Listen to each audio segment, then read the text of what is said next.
Musk e o Trump estão avançando e vão avançar e nós vamos ver até onde vão avançar. Por enquanto, sei lá, deu um mês de governo, vai dar um mês de governo, a blitzkrieg deles não para. Não para. Os tanques deles estão avançando o território adentro. Eles já acabaram com boa parte daquelas políticas woke, políticas de esquerda, mas eles entraram agora numa cidadela. E a cidadela é a fonte de dinheiro para a atividade política de esquerda. Ouso dizer que se eles travarem mesmo esse dinheiro, mesmo, travado, tá? A esquerda americana vai passar por graves problemas. Problemas gravíssimos.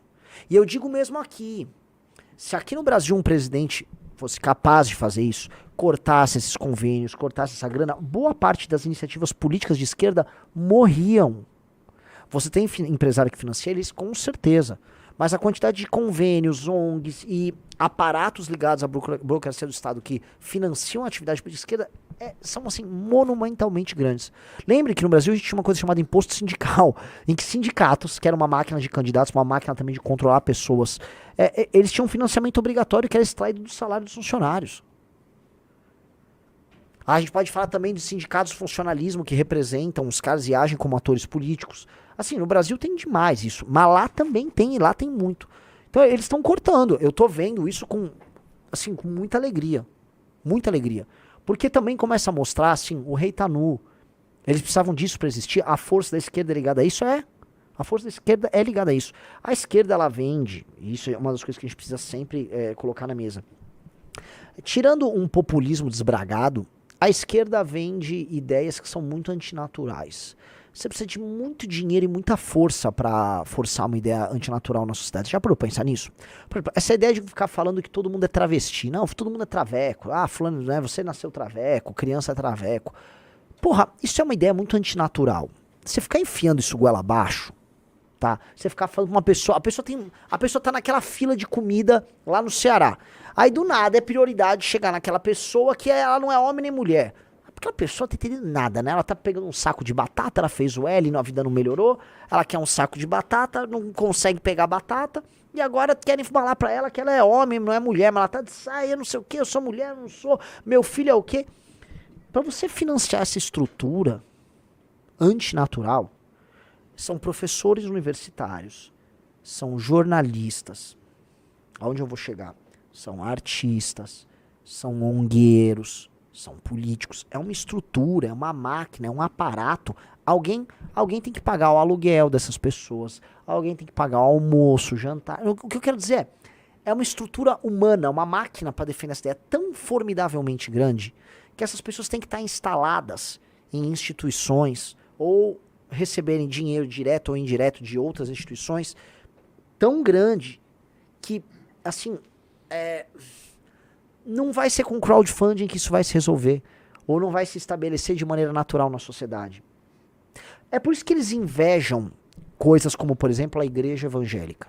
As igrejas evangélicas, elas crescem e elas influenciam as pessoas, tá? De maneira completamente desordenada. Elas são, vamos dizer, uma resposta capitalista à centralidade da Igreja Católica. A Igreja Católica é central, burocratizada, hierarquizada, com seus dogmas específicos. As igrejas evangélicas são, assim, várias iniciativas múltiplas, incoerentes entre si, uma fala um negócio, outra coisa, todas competem pelo mesmo público, elas disputam, estão se matando ali. As igrejas evangélicas, elas crescem desordenadamente, sendo uma estrutura, vamos dizer, de self-made men que vendem propósito e religião para a massa, de maneira completamente natural, sem precisar de nenhum tipo de apoio estatal. Eles fizeram isso e cresceram. Aí você fala, como nenhum, Renan? Se você for lá em Brasília, você mudar o CNPJ do MBL para igreja, o MBL virou Igreja do Renan Santos, basicamente vocês não pagam imposto para absolutamente nada. Não pagam IPT, não paga nada. E olha que o MBL ele é uma organização sem fins lucrativos, né? E entendo o ponto, mas assim, eles só chegaram a este patamar em que eles podem obter isso, dado que eles cresceram organicamente sem esse elemento. Esse elemento veio depois, tá? E eles se valeram de legislação pré-existente, mas na prática eles cresceram né? E são hoje, o quê? Deve ser já pelo menos 35% da população brasileira, chuto eu. Eu acho que eles já ultrapassaram em número de fiéis ativos os católicos no Brasil. Eu acho que isso tá meio claro, né? Em número de pessoas praticantes. E os evangélicos têm o que a esquerda não tem, que é essa presença orgânica e real na cabeça das pessoas. Entendeu? A esquerda tem muita inveja disso. Então, para vender as coisas antinaturais deles, é muita grana. Então, sem grana, você não vai poder vender coisa antinatural. Aí a esquerda tem que se perguntar, que para mim é uma pergunta legítima que deve haver no seio da esquerda. O que nós temos aqui que consegue se financiar através de crowdfunding ou tem acesso aos corações e mentes das pessoas? Curiosamente, né, uma das coisas que vem tendo, vamos dizer, capacidade de autofinanciamento a despeito desse grande dinheiro, olha só o que eu vou falar, é esse movimento comunista que tem na internet.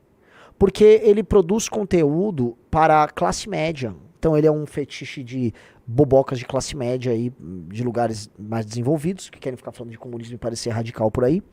E levantam uma graninha ali, é uma AdSense aqui, é um curso online a colar, umas afiliações. Beleza, segue o jogo. Mas ainda é um negócio bem pequeno. Outra iniciativa.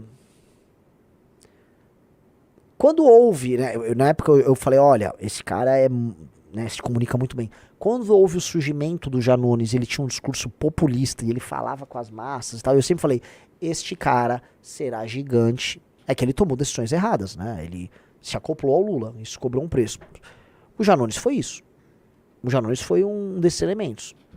O Cleitinho ainda é um pouco uma mistura desses elementos, mas o que eu quero dizer, tirando um populismo exacerbado aqui e algum fetiche para a classe média colar, o resto da esquerda, para funcionar, todo precisa de grande financiamento. Não à toa, qual é a expressão mais chique da esquerda hoje? É o psolismo, né? O psolismo. Qual é a cara? Onde mora o PSOL? O PSOL mora em Pinheiros, em São Paulo, e no Leblon, no Rio de Janeiro. O PSOL mora nesses lugares. O PSOL é um partido da elite com grana. E qual elite? Elite atrelada ao quê? O que eu tô falando no começo da live, por isso que eu tô amarrando todos os assuntos? Burocracia. O PSOL é ligado à alta burocracia brasileira. A alta burocracia brasileira pensa, respira o PSOL. E o PSOL também é ligado à alta burocracia administrativa brasileira. Estou falando aqui também da burocracia das grandes empresas.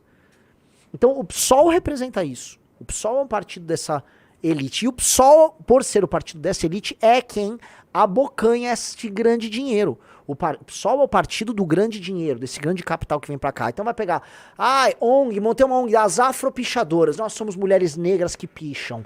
Nós somos afropichadoras. Psh, badalauê, psh, alalauê, psh. Beleza. A ONG afropichadora, vocês acham que eu tô zoando, né?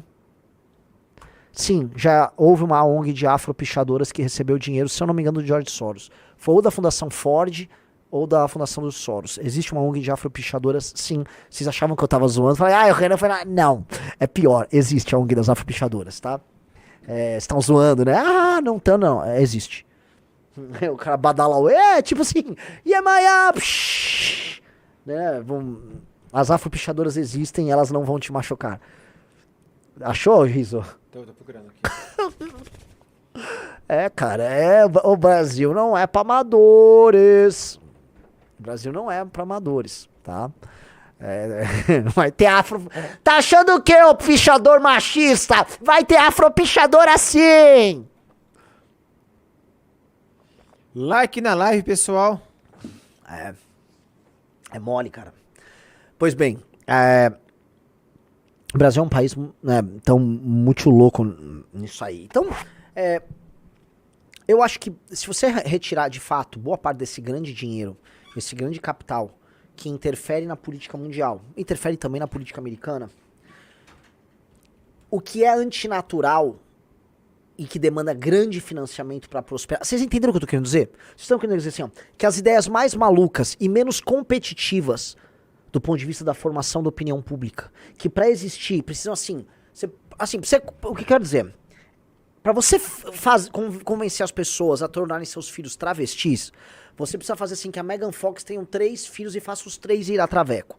Você precisa que tenha 10 séries na Netflix, você precisa que tenha um programa na GNT, você precisa que tantos intelectuais façam isso, livros sejam escritos, você precisa... É muita grana, dá muito milhão, dá bilhão. O que você precisa botar, mas bilhões, pra você pegar uma ideia que não entra na cabeça das pessoas. E não entrou na cabeça das pessoas até agora. E ficar lá. Entendeu? É muita grana. Se você corta essa grana, pela natureza, vamos dizer, da alocação de recursos, que precisa ser minimamente eficaz, você vai alocar em coisas que dão mais resultado. Então a esquerda vai ter recursos mais restritos, vai ter que fazer uma alocação mais eficaz desses recursos. Tá certo que você falar em esquerda fazendo alocação econômica racional e eficaz, não bate na mesma frase, né? Eles não são exatamente focados, eles nem concordam com isso. Mas eles vão ter que fazer. Eles vão ter que fazer uma alocação muito mais racional. E essa alocação racional vai levar eles para outras áreas. E vai fazer outra coisa, tá? Não só a esquerda como todo vai precisar fazer uma alocação mais inteligente dos recursos deles, como os próprios, não apenas atuais agentes políticos, se o dinheiro secar para eles fazerem o que eles estão fazendo e o dinheiro secando, eles vão ter que fazer, sabe o que? Talvez outra coisa.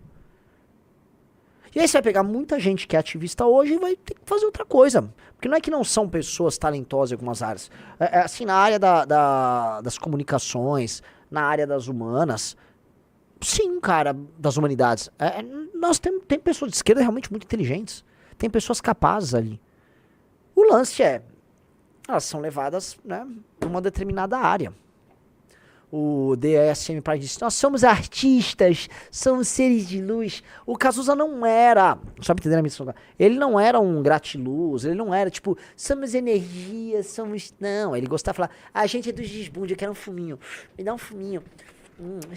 Vamos transar. É outra coisa. Ele não era hippie, o Cazuza. Cazuza era um safado da zona sul do Rio, entendeu? Que gostava de... Ai, tava lendo Rambo. Ai... Entendeu? Ele quer. É outra coisa, não mistura as estações.